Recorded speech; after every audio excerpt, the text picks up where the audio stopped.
Okay, so I'm doing laundry, right?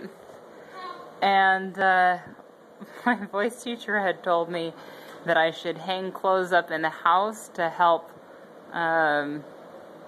like, with humidity versus buying a humidifier, and also to cut costs on drying clothes. So I definitely took that literally, and this is my version of a homemade dryer system, waiting for some towels that are gonna hang here and there. And anyway, hope y'all like it. Bye.